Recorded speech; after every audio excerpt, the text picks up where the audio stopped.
My name is Christy Pugh, and I'm glad to be teaching today.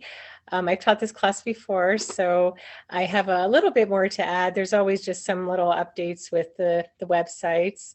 Um, but yeah, we're going to be covering Ancestry, Findmypast, and MyHeritage, which are all sites that you can get free with your church account. So for those of you who aren't aware of how to do that, I'm going to go through that really quick. But I just wanted to say, if getting this access, if you haven't already, is really quite a deal. Ancestry is about $300 a year. Findmypast is about $130 to $180 a year, depending on your subscription. And MyHeritage is about $190 to $300 a year. So you're really saving a lot by getting this free access. So I encourage you to do it and to check out all these sites, because you might find that one of them or all of them are really helpful in your research. Okay, so I'm going to go to how do you get free access to the partner websites. So if you haven't gotten access already, this is the website you're going to go to, familysearch.org/partner access. You can also just Google Family Search Partner Access. That'll take you to the site as well. And yes, it's only for members of the Church of Jesus Christ of Latter-day Saints. They are contracted with these companies. I don't know how long they will be. It might not be forever. But right now it's great and we can take advantage of it. So you would, when you go through the process of getting access, you would, I believe it would go through your Family Search account, which they would see that you have your membership number linked to that. So that's how you would get access. So I'm going to show you the site here. When you go to that familysearch.org/partner access, this is what it looks like. And you're going to scroll down, and these are the different sites that you can have access to for free.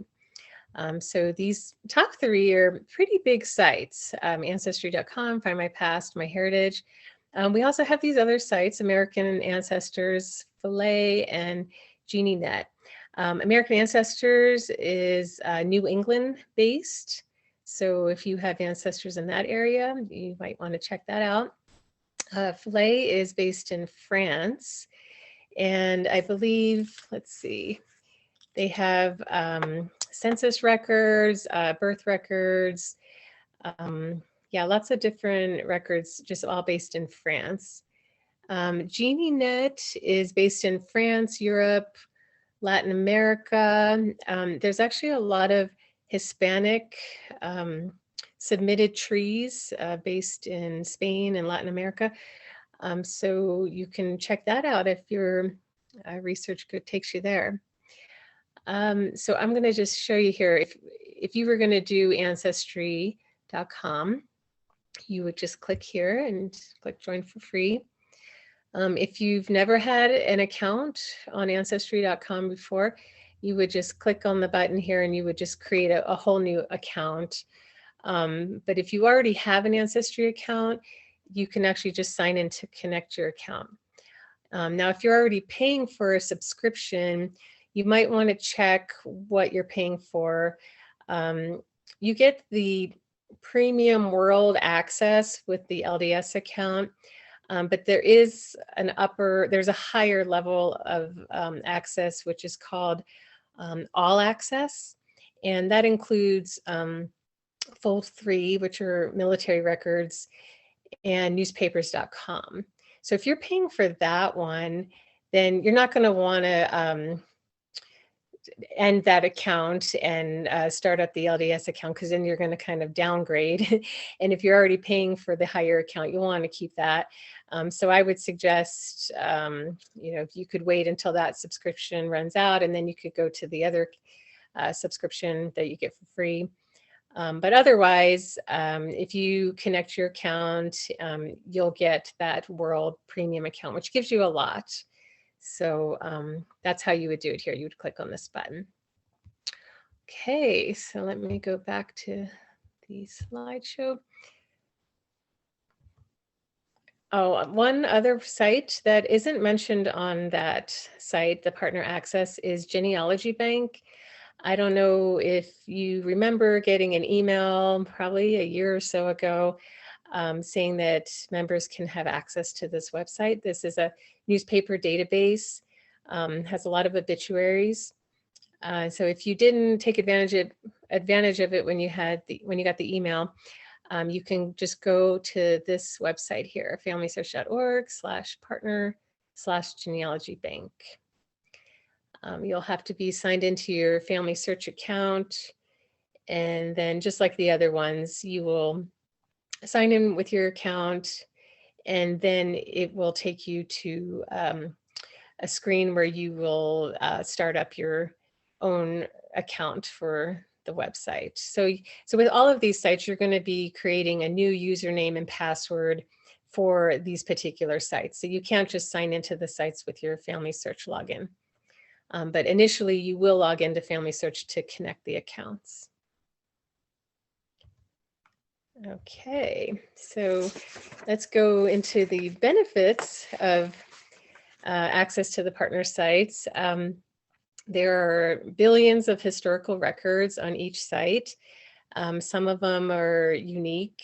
So if I'm comparing it to Family Search, yeah, these sites will each have unique records that Family Search doesn't have. So lots and lots of records.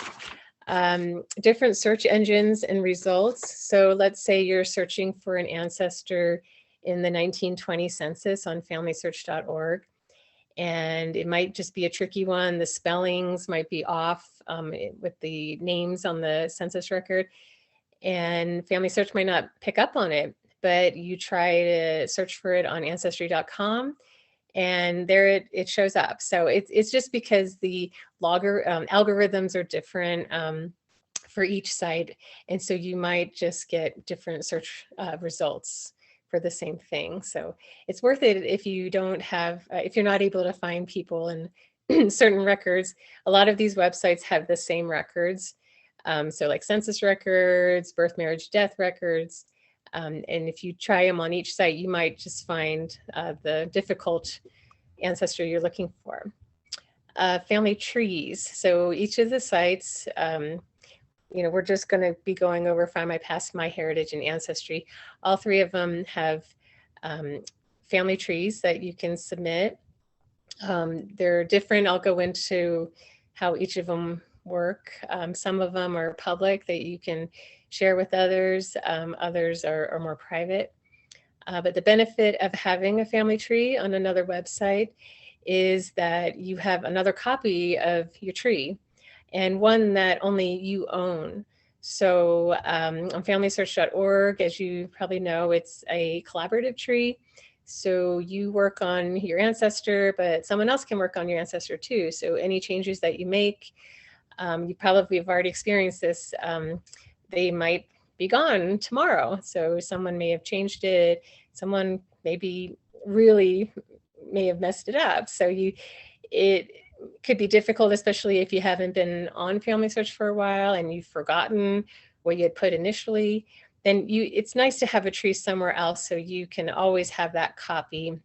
And if you have to go back to Family Search to correct things, then you can look at your tree on one of these other sites and know what you need to put in and correct. So highly suggest you have a tree on another website. And like I said, with all of them, they're free, and you can just easily import them into the sites. And I'll talk about that a little bit more. So extras, we have DNA testing. All three of them, MyHeritage, Findmypast, and Ancestry, offer DNA testing. I'll break that down even more as I get into the individual sites.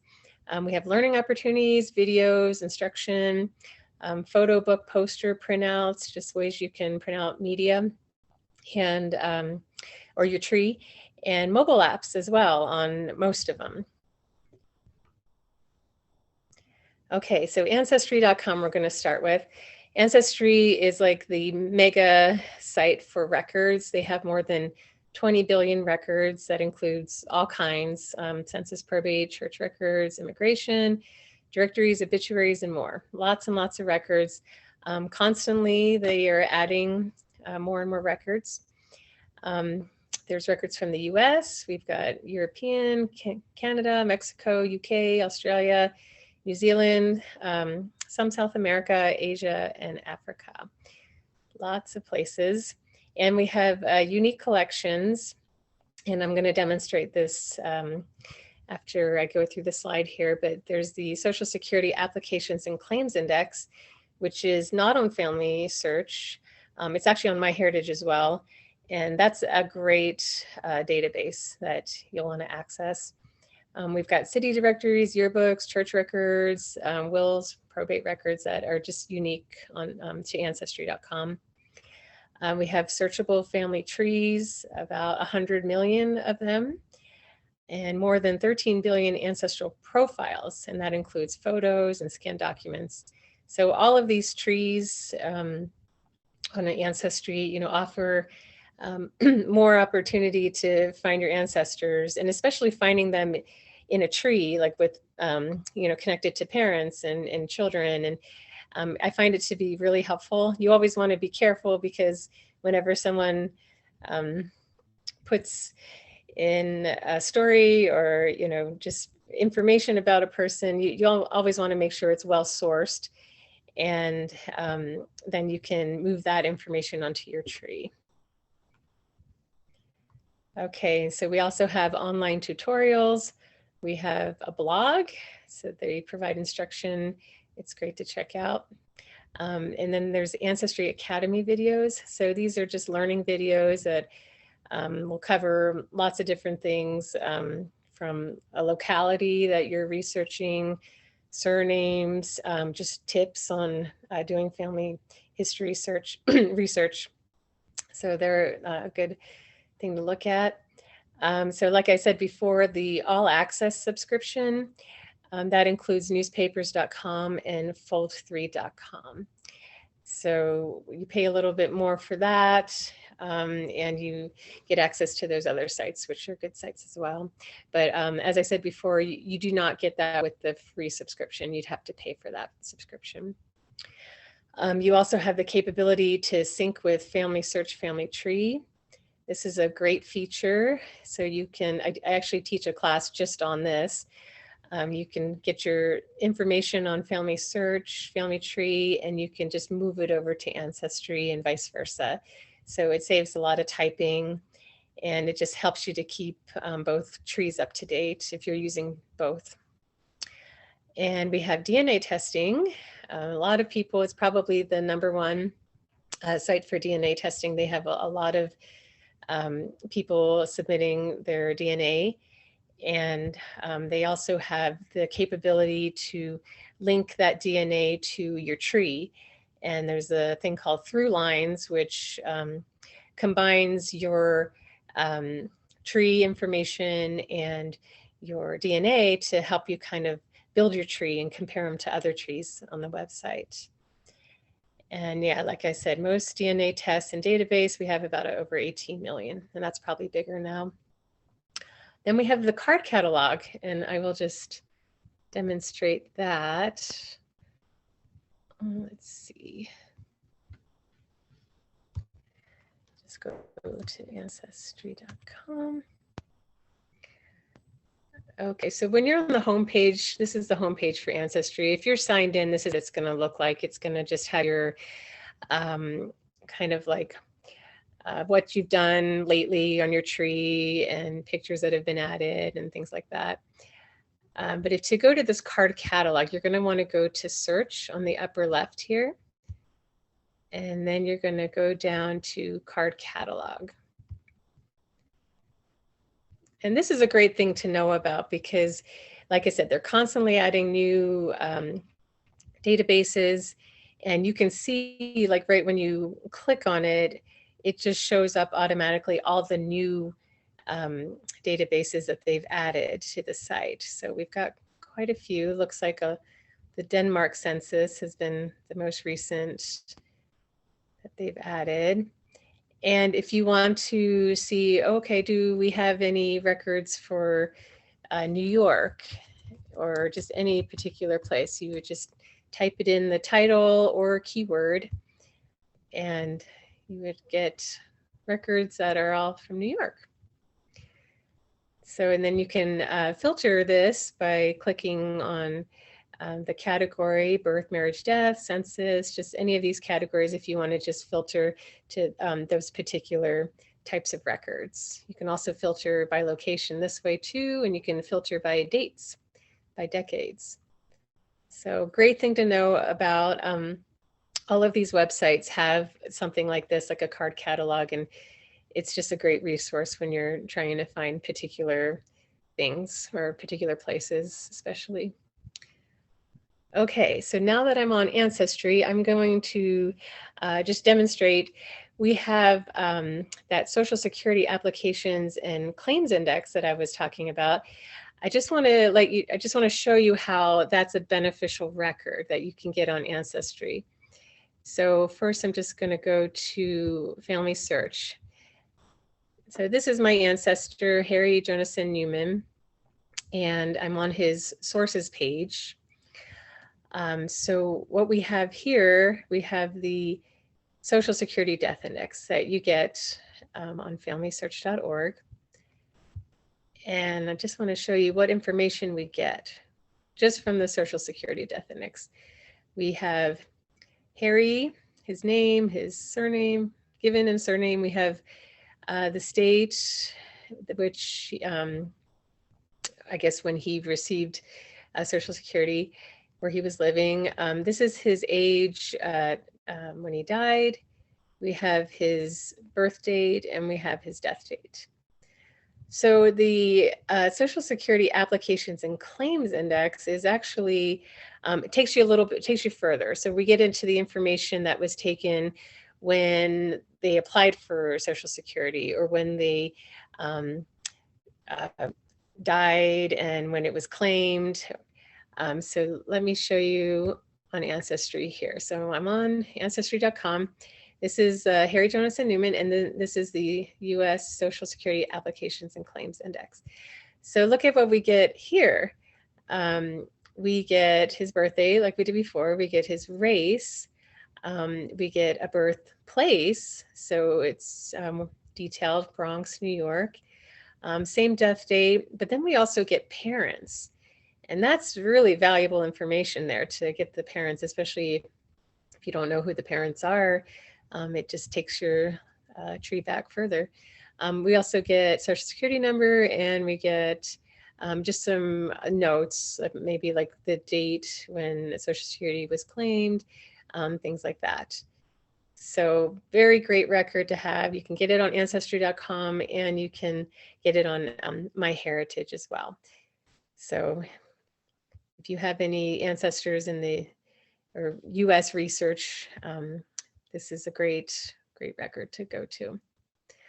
Okay, so let's go back to the presentation. We're going to go to Findmypast now. Findmypast, we have more than 2 billion records. That includes census, civil, church, vital records, electoral registers, and more. This is more of a UK focus we have with Findmypast. So we've got England, Wales, and Scotland. We also have a lot of Irish records. And we do have US, Canada, Australia, and New Zealand as well. But you're going to find the most with England, Wales, and Scotland, and Ireland, I believe. And we have unique historical records dating back to the 1500s. We have Catholic parish records, newspapers, the 1939 register for England and Wales. I think that's actually on Family Search now, but I'm not sure. But you can, with an upgraded membership, you can actually see more details for the record, but you can actually see some of the details with the church membership. Then we have the 1921 census, and that should be coming pretty soon. And that, I believe, is only going to be available on Findmypast. That's what they told us at Roots Tech a couple years ago. So I'm not sure if that's still the case, but it might be. And that would be great to be able to access that. So that's the 1921 US Census. Oh, I'm sorry, 1921 UK Census. Okay, and Findmypast also with family trees, we have It's different because you don't actually have searchable family trees like you do with Ancestry.com.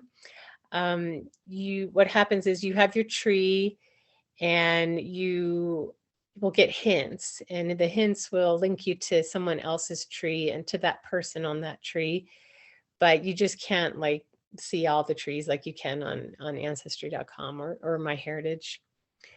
So they're not searchable, but they're there, and you can link with other people. Then we have DNA testing. This is actually through another company called Living DNA. So you can upload, so with Living DNA, you can take a test through Living DNA, but you can also upload your DNA test from another site onto their site. So like you could get your Ancestry.com DNA and you can upload it to this Living DNA website for free, I believe.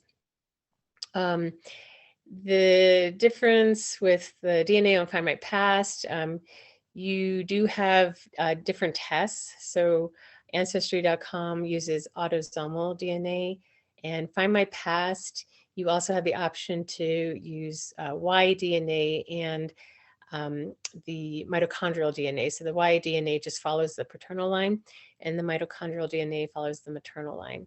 So you can do all those three together to, get a more accurate DNA results. And then they provide matching with other people as well, but you don't have the option to link it to your Findmypast tree. And I believe they said at Roots Tech that they would eventually get to that point, just like they do with Ancestry. So your tree is linked to the DNA, but they're not doing that right now with Findmypast.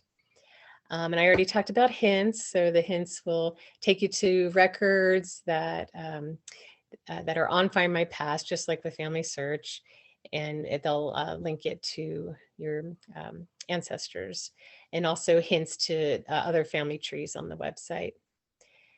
All record sets, let me demonstrate that. This is like the Ancestry collection, the what was it called? No, I can't remember. But I just kind of like the catalog, the card. Yeah, the card catalog, that's what it was. So let me just go to Findmypast.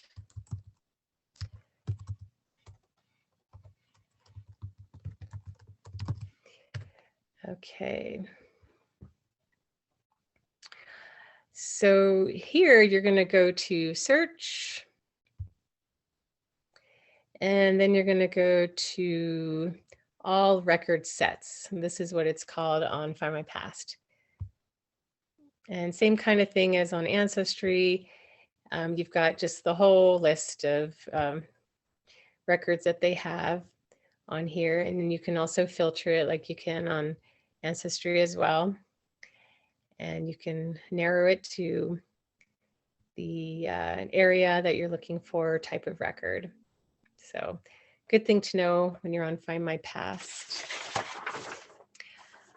Okay, another thing I wanted to mention. So on Findmypast, if you want to import a tree, same thing with Ancestry. If you want to import your family search family tree, you're going to have to create a GEDCOM, which you actually can't do from Family Search. But if you import your information, actually on Ancestry.com, you can do this. You can just pull your information onto the website. You can create a GEDCOM on Ancestry.com, and then you can put it on your Findmypast. So the only way you can import information onto your Findmypast tree is by importing a GEDCOM, which is just a format for the information on the family tree. So if you wanted to get your family history, your family search family tree information on there, like I said, you'll have to do another step. You'll have to import it onto Ancestry, which allows you to directly import it, or other websites or software programs like Roots Magic, legacy. You can get your tree onto there, create a GEDCOM, and then import it onto Findmypast. So you don't have the ability on Findmypast to directly bring in information from Family Search, your tree information. Okay, so let me show you an example of how Findmypast shows, kind of enhances the information that you can find on Family Search. See if I can move. I don't think I can move this thing that's blocking my tabs. But let's see, I think. Okay, I think I'm gonna just have to open it up. So if I'm on Harry, I want to go to George Newman. So I'm just gonna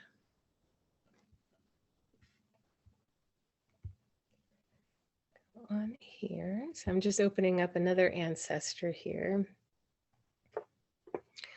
Okay, so one record that you can get on Family Search is the birth, marriage, or death registration index. You can also get that on the other sites as well. But let me just show you what information you get just from this index record. So we have George Newman, and it's his birth registration. So this is a civil registration. It shows that he was born in this quarter, January, February, March, in Nottingham in 1878. So if any of you are familiar with these records, it doesn't give you a whole lot more. So it can be kind of difficult to know if this is really your ancestor or not. But when you look at this record on Findmypast, so what I'm going to do here, and this will be an example since I can't access the tab. This is an example of how to get from Family Search to one of these websites. So I'm going to go to details. And you can see here on the right, you can search on Family Search records. You can go and search the person you're on. So we're on George Newman, and search him on Ancestry. You can search him on Findmypast, MyHeritage, on any of these sites, and Google. That's kind of a new thing. So I'm going to search him on Findmypast.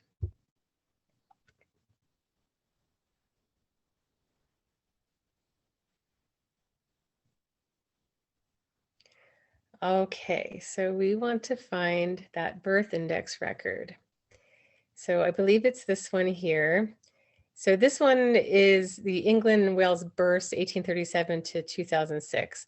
So still taking it from the civil registration, but just want to show you what you get with this record.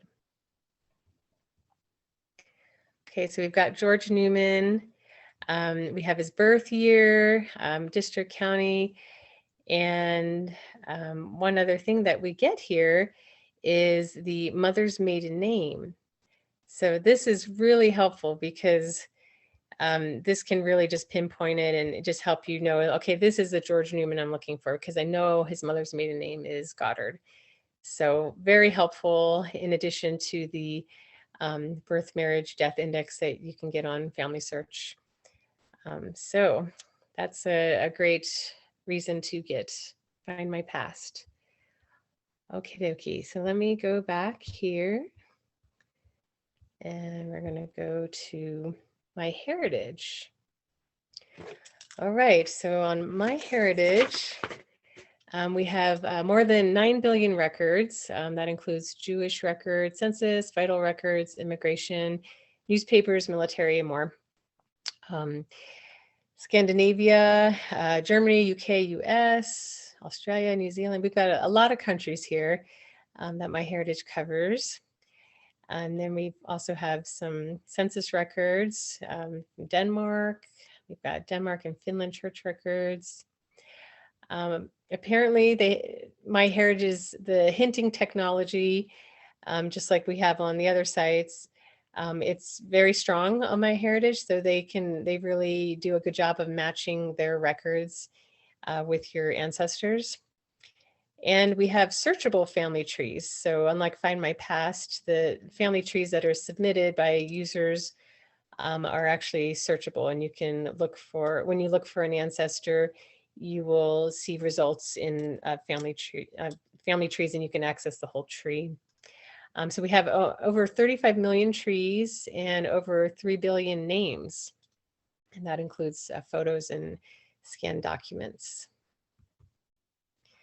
We also have the technology here to sync with Family Search Family Tree. It's a little bit different. So with Ancestry, when you sync, you bring in, you can import 4 generations at one time. With MyHeritage, you can actually import 8 generations. And one thing that's different is that you can actually bring over pictures and media. With Ancestry.com, you actually can't do that. When you sync, you can't pull over pictures. So that's kind of a nice benefit. There is a sync button once you import your 8 generations. What you do is when you sync the whole tree. So you will sync your whole MyHeritage tree to what's on Family Search, and it will sync it both ways. So it's a nice feature. The thing that I just say you probably need to be cautious with is when you're bringing stuff over from Family Search, like I talked about before, we have a collaborative tree here. So you don't know, I mean, 8 generations goes pretty far back, and, you know, maybe some distant cousin has edited one of your ancestors, and now we've got some information that's false. And now you're pressing the sync button on MyHeritage, and you're bringing the false information onto your MyHeritage tree. So that's where you just need to be careful. I would suggest, you know, looking at your Family Search family tree before you just go ahead and sync it. That's kind of like why I like Ancestry better with the syncing technology. I didn't go over this, but when you sync, you would only do one person at a time. So you look at them side by side, you know what information you're pulling over, and it just kind of lets you be more cautious with that. But you do have this ability to do this with MyHeritage, and they actually make it really easy for you to do it. So we also have DNA testing. Same thing as Findmypast. You can upload DNA from another company like Ancestry to their site. We have the capability of combining the DNA results with the tree, just like Ancestry does. They call it smart matches on MyHeritage. And I'm sure you can go on Roots Tech and get like a class specifically on this, but basically it matches you with other people on other trees using the DNA technology as well as the information on the tree. So great feature. We also have discoveries, which are like hints on your tree, just like the other ones. You can create your own family website. You can share photos, videos, and just collaborate with others in kind of like a social medium kind of a format. So that's kind of nice if you want to share, you know, what you found, your tree, all the information with other people in your family or distant family. We also have this photo enhancing feature, which I'm going to demonstrate. It's really cool. And colorizing, the most recent feature, and you might be aware of this, is they will take pictures, and I think they'll let you do maybe 3 for free or something. They will kind of animate your picture of your ancestor or whatever picture you put in, and it just kind of lets them, takes the picture, and the head kind of moves a little, the eyes blink, and it's actually pretty cool. So something to check out. But I will show this photo enhancing feature. Let me get to that here. Okay, so let's go to MyHeritage. Okay, let's find Findmypast. All right, I'm just gonna click on MyHeritage.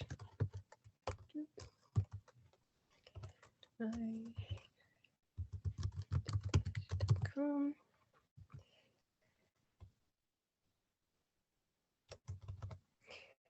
Okay.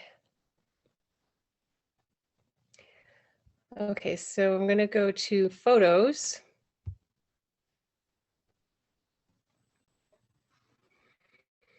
And let's just take this one, for example. This is my great-great-grandfather, Nils Enoch.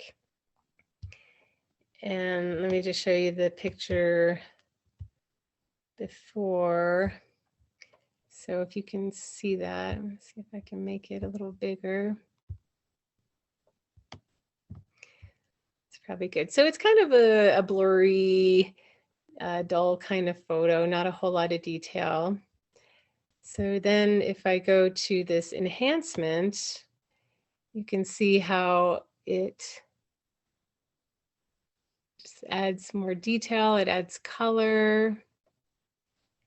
Just makes the picture look a lot nicer. I'm going to show you, if we just do his face, this is really cool. So if you're zooming in on a picture, you're going to get it even more blurry, right? But then it will enhance even a zoomed in picture. So we've got color and we've got a lot of detail on the face. I never met him, so I don't know how accurate it is, but still looks pretty cool. It'd be interesting to just try it out on maybe a blurry photo of yourself or someone you know and just see how accurate it is. So kind of nice, brings it to life. So that's, oh, here I might be able to do the animate here. Let's see if it'll let me do it. Okay, so you just click on animate and it's just gonna, as I said, kind of bring the picture to life.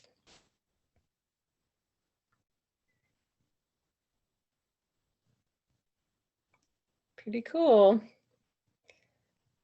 Got blinking and just movement of the head.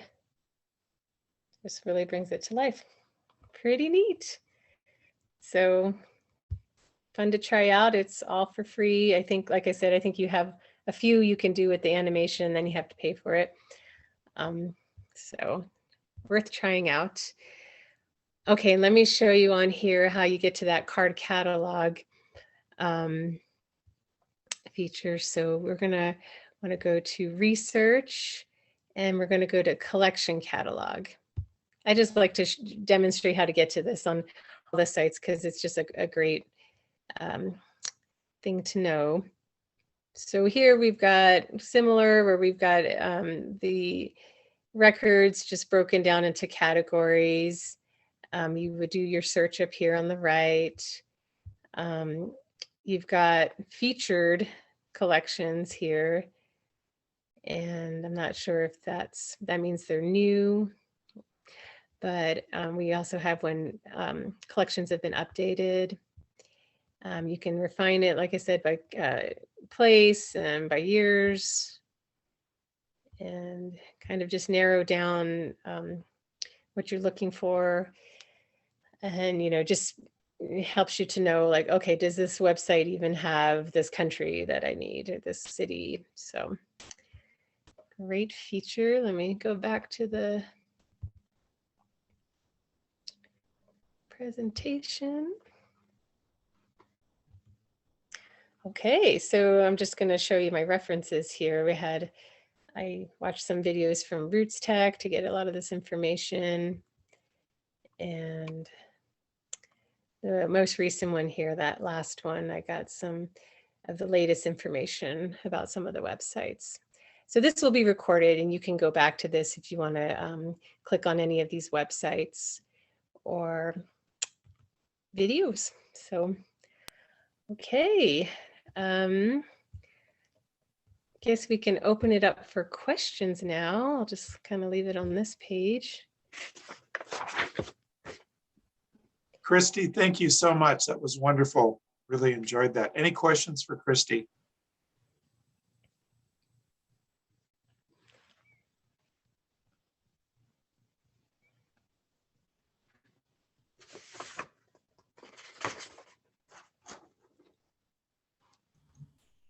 how do you access those sites from your Family Search account? Did you tell us that already? Yeah, no problem. Let me show you. So you're going to want to go to this website. It's called familysearch.org, and you can do /partner access, or if you just Google Family Search Partner Access, it'll take you right to this site, and this is what it'll look like. And you'll just scroll down and you'll click on whichever sites you want to join for free. Thank you. Yeah, no problem. Hey, Christy, Sean had a question earlier that I hope I answered correctly. She wanted to know about people who don't have Ancestry accounts visiting a family history center and getting access to Ancestry, for example. Do you want to share some thoughts on that? Oh yeah, yes, you can do that.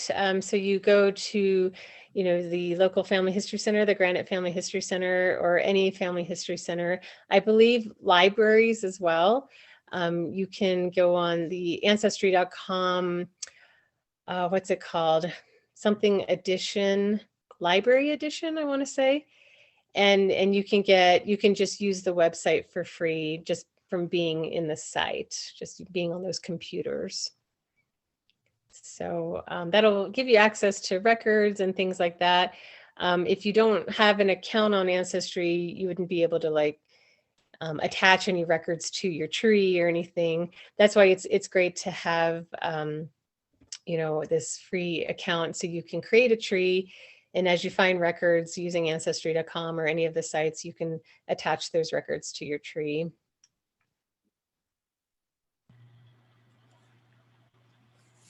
Hi, another question. Can you hear me? Sure, yeah. Okay.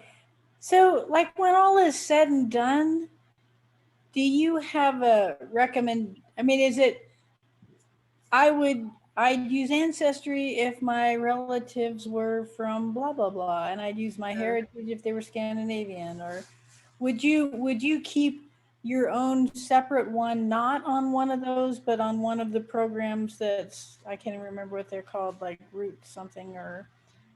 Oh, like Roots Magic. Yeah, Roots Magic. And you would just use these to do research. Yeah. So I personally don't have a tree on Findmypast or MyHeritage I do. But I don't really use it. Honestly, what I do is I'll just kind of import a GEDCOM every once in a while from my Ancestry one, because that's the one I'm constantly updating.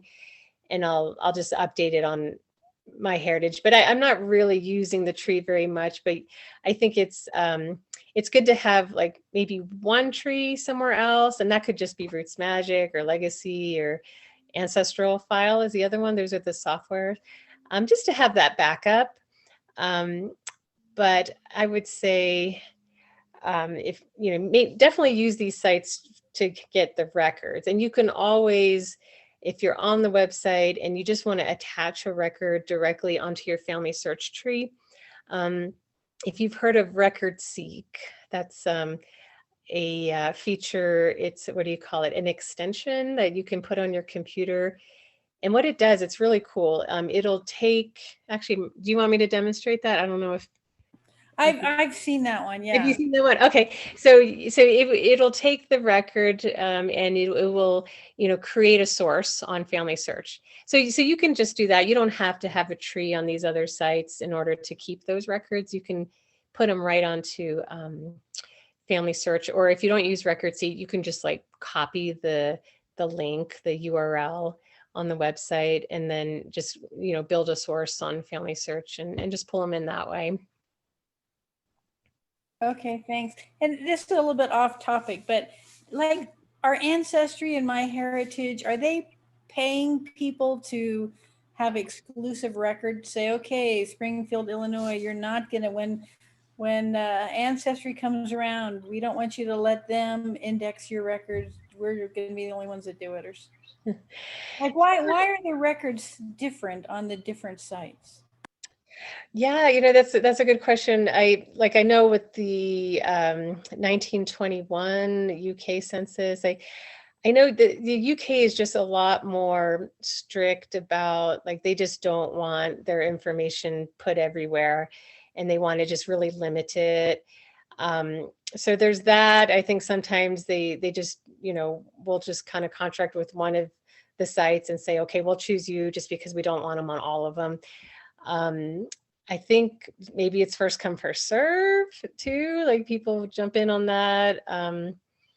But others, they'll just have the same records on all the sites too. Like, all the census records are on all the sites, and the US Census records. So yeah, I'm not sure. It's just kind of individual with the records, how that I works. think part of that has to do with some licensing agreements. The major platforms like MyHeritage and Ancestry and so forth, they may strike private deals with record sources and say, okay, we're going to have exclusive access to this, but that agreement may only last a couple of years, and then it gets turned over, to anybody. So you'll find the different partners kind of going in staggered order sometimes as to when they can get access to those record collections. Yeah, that's true. I think I know with Sweden, there was a collaboration there where the church came in and said, we're going to scan and digitize these records. And at that time was putting them on film. We were going to take pictures and make these microfilms. And it was kind of like an exchange. It was like, okay, we're going to allow you to have them as well. So, Sweden has the access for them as well, and the church. And so sometimes there's like agreements like that. If we're doing the scanning and all the work, then we can have the access, and then they do as well. So Shirley had a question. How do you take your FamilySearch.org tree and put it onto Ancestry.com? Yeah, that's a good question. So I talked about the GEDCOM format. So this is actually, the church created this format to compress all the information on your tree and be able to move it different places, different sites, different software programs. But Family Search, when you're on that One World tree, you can't just take a portion of it, put it in a GEDCOM and move it somewhere else. You just can't do it. So you kind of have to do it in a multi-step format. So you can use Ancestry to import your 4 generations. You can do MyHeritage and import 8 generations, or you can use like the Legacy, Roots Magic, ancestral file, and you can import onto your software program, onto your computer. So you get the tree, and then from those sites, you create a GEDCOM. And there's just a certain place on each of the sites where you can do that. You put it in that format, and then you can put it wherever you want after that. So I would say if you wanted to take information like that, if you wanted to move it on Ancestry or Findmyheritage, you can just pull it over, import it. But if you wanted to make the GEDCOM, if you wanted to put it on Findmypast, for example, then you would have to make a GEDCOM from using a different site. So the little multi-step there, but you can do it. That makes sense. It depends on where you want to move it to. Just a quick plug for the Family History Guide. Of course, there are step-by-step instructions in the Family History Guide for how to synchronize the information, move it back and forth between sites, as well as how to access different record collections from one location when you're in a country page. End of commercial. Definitely. I was going to do another example, but I can just say it. So there are some records on some of the sites that will have the transcription of like a census or something like that, whereas the other site actually has the full image. This is a great thing. It's good to be able to see the image, because when you are looking at the census record or whatever, you might find some extra clues. There might be some information that wasn't transcribed or indexed into what you see on Family Search. So the example I was going to show you is like the 1901 or the 1911 England Wales census. I could just show you real quick. It was just going to go to, see, George Newman. It was just his father. Okay, let's go down to Thomas. Okay, so when I go to Thomas's sources, let's go down to this 1911 census. So on Family Search, when you look at it, you don't get an image, you just get what was indexed. And that's just all of this information here. You do get who else is in the household. But if you wanted to see the image, because maybe the image actually has more information, you can actually do it straight on Findmypast from Family Search right here. So you would click on it, but you'd only be able to see it if you had the free account. So you'd have to make the free account first. And it just takes you right to the image.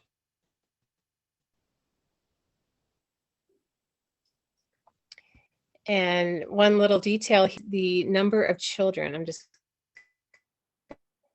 going to try to zoom it in here. So it shows total children born alive 8, children still living 3, children who have died 5. So that's something I wouldn't have gotten if I had just stopped with that record that I found on Family Search. So it's just little things like that. You'll find as you're just looking at records on all of the sites, you'll start to discover, okay, this one actually has more information. This one's got an image. This one's got more records, so you'll start to learn where to go to find what you need.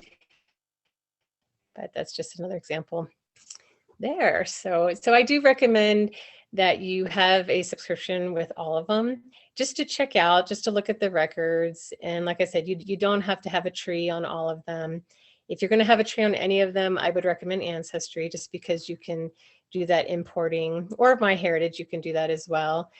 But if you just have access to all of the sites to look at the records, like I showed you before, you can just do it straight from Family Search. It just sets it up for you to do right here. You can, I always like to go in order, honestly. Like, I will search my Family Search records, and then if I don't find what I need to find, then I go to Ancestry. And then depending on where, obviously if I'm doing like South America or something, Findmypast probably won't help me. But if my research is in the UK, then I would definitely go to Findmypast. MyHeritage has a lot of Scandinavian, so I would probably go to MyHeritage for that. And then the other ones for those localities. So really easy to do. If you've got the subscriptions, you just click on the link, and then it'll just conduct the search for you right on the site, and just kind of help you with your research. Any other questions for Christy this evening? So here's one more. For example, would Ancestry have, they don't let you search these other ones. It's got to be Family Search is the only one that ties to all of them, right? Yeah. So if you're on Ancestry, you can't even search Family Search. You can only search, but all the other ones you can only search on their websites. But yeah, only Family Search can search to the ones that they're connected to. I have a question about Ancestry. Yeah. I was using Ancestry and started my trees on Ancestry, and then I started a tree on MyHeritage too. And I just found it so overwhelming to keep up with the hints that I stopped doing the hints, and then I just use them for sourcing. Yeah. But for bringing sources from Ancestry to Family Search and cutting and pasting and building a source is awfully, takes a lot of time to do that, especially when you have a whole bunch of sources to transfer over. Do you think Ancestry is going to come up with a quicker way to drop your sources from them to your Family Search?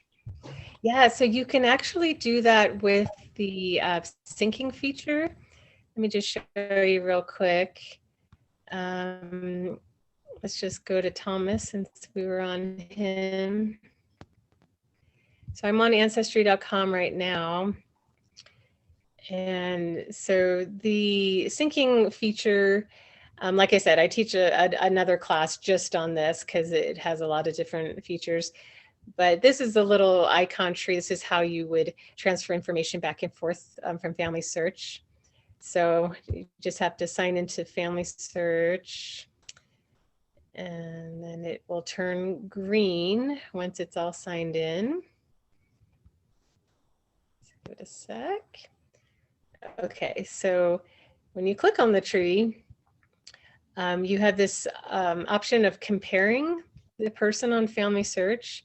So when I click on that, I'm going to pull up my ancestor on Family Search and look at it side by side with him on Ancestry. So on the left here is Family Search, on the right is my Ancestry tree. And when you scroll down, you can go all the way down to sources here. So if I wanted to move this source from Family Search to Ancestry, I just click on it and it moves it from Ancestry. And you can do it the other way. If I scroll down over here, here's my Ancestry sources.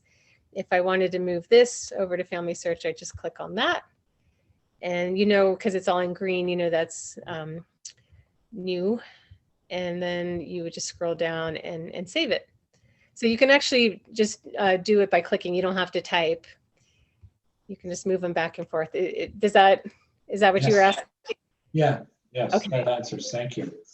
Yeah, it's a great feature, and you don't have to retype the whole thing. And yeah, I would definitely use that.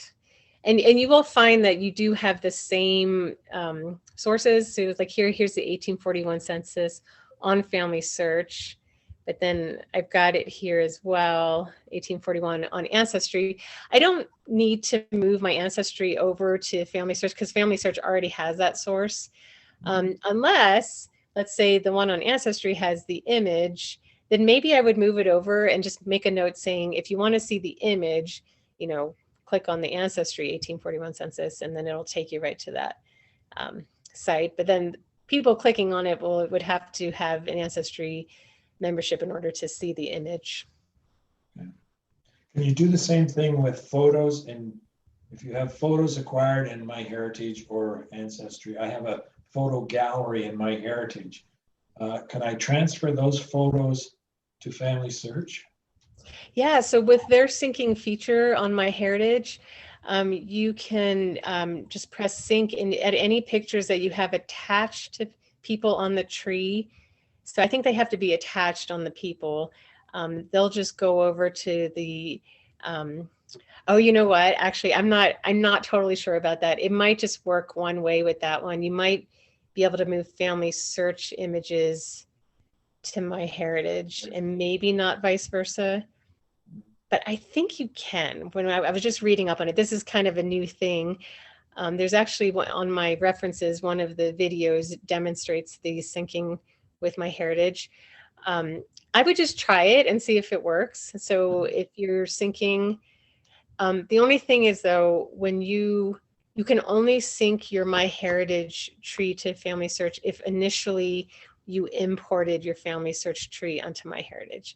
So if you already had a MyHeritage tree that didn't come from Family Search to begin with, you can't do that syncing feature. Is yours already synced like that? Did you import it from Family Search? No, I just built it directly on I created a tree within Family Search, a family tree, and then just built it up from that. And so on MyHeritage, you built up your own tree on MyHeritage? Yes. Yeah. Okay. Yeah, so you won't be able to do the syncing feature. Then you could start over with a separate tree and just see how it works. You could import your 8 generations from Family Search and then just use that syncing feature and see how the pictures go back and forth from the 2 sites. Okay. Yeah, we'll try it out. Okay, looks like we're out of time, but thank you so much, Christy, for your masterful presentation this evening. I should mention that next Tuesday, Chris Cummings will be presenting on how to find your ancestors using the United States Census. So that will be one you won't want to miss. Again, this recording will be available within a few days on the Sandy Granite Family History Center website. So thanks again for everyone coming. Spread the word, and we will see you next Tuesday. And thank you, Christy. Thank you. Thank you, Christy. Great Thank you. lesson.